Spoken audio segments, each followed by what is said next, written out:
উত্তরবঙ্গ বিশ্ববিদ্যালয়ে ঢুকলো হাতি। রাতের অন্ধকারে উত্তরবঙ্গ বিশ্ববিদ্যালয়ে ঢুকে পড়লো হাতি। দিনের আলো ফুটলে আশ্রয় নিল ক্যাম্পাস লাগোয়া জঙ্গলে। আতঙ্ক হইচই। স্থানীয়রা জানালেন, শনিবার ভোর রাতে উত্তরবঙ্গ বিশ্ববিদ্যালয়ের ক্যাম্পাসে ঢুকে পড়ে হাতিটি। এদিকে প্রাণীটিকে দেখতে পেয়ে শোরগোল পড়ে যায় গোটা ক্যাম্পাস চত্বরে। অনেকেই মোবাইলে ভিডিও করেন। অবশ্য লোকজনের চিৎকার শুনে হাতিটি ক্যাম্পাস লাগোয়া জঙ্গলে আশ্রয় নিয়েছে। সকালেও সেখানেই রয়েছে। দিনের আলো ফুটলে বিশ্ববিদ্যালয় ক্যাম্পাসে পৌঁছায় বন দপ্তরের কর্মীরা। হাতিটির খোঁজে তল্লাশি শুরু করে তারা। খবর লেখা পর্যন্ত ক্যাম্পাস চত্বরেই রয়েছে হাতিটি। গতকাল রাতে বিশ্ববিদ্যালয়ের চত্বরে হাতি ঢুকেছে। তো আমরা প্রথম থেকেই ওকে ট্র্যাক করছিলাম এবং ও যখন ঢোকে তখনই সাথে আমাদের বিভিন্ন বাগডোগরা রেঞ্জ এবং এলিফ্যান্ট স্কোয়াড রেঞ্জের স্টাফ ওর পিছনে ট্র্যাক করে ওকে ওখানে ঢোকায়। এবং যে জঙ্গলটায় ও বসে আছে এখন, এটা অ্যাকচুয়ালি শালের যে মিক্সড ফরেস্ট ওই টাইপেরই জঙ্গল। ওখানটাতে বসে আছে, ও কোনো রকম ডিস্টারবেন্স করছে না এবং আমাদের স্টাফ চতুর্দিক থেকেই ওকে ঘিরে রেখেছে। আমাদের বাগডোগরা রেঞ্জের স্টাফ, এলিফ্যান্ট স্কোয়াডের স্টাফ, বামনপুকুরি রেঞ্জের স্টাফ, চতুর্দিক থেকেই ওকে কর্ডন করে রাখা আছে।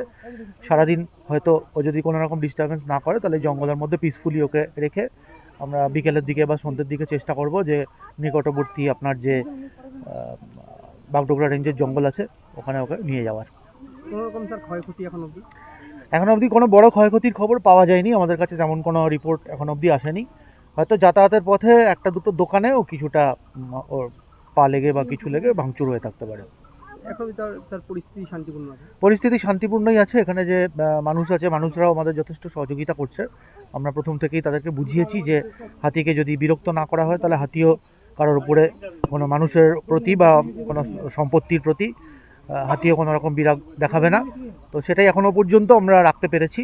যদি মানুষের সহযোগিতা পাওয়া যায়, যদি হাতিকে বিরক্ত না করা হয়, তাহলে হাতিও এখানে শান্তিপূর্ণভাবেই আশা করছি যে জঙ্গলে কাটিয়ে দেবে দিনটা। স্যার কোথা থেকে ঢুকলো এই হাতি? এটা এসেছে সম্ভবত বালাসোর নদী পার হয়েই এসেছে বাগডোগরার সাইড থেকে।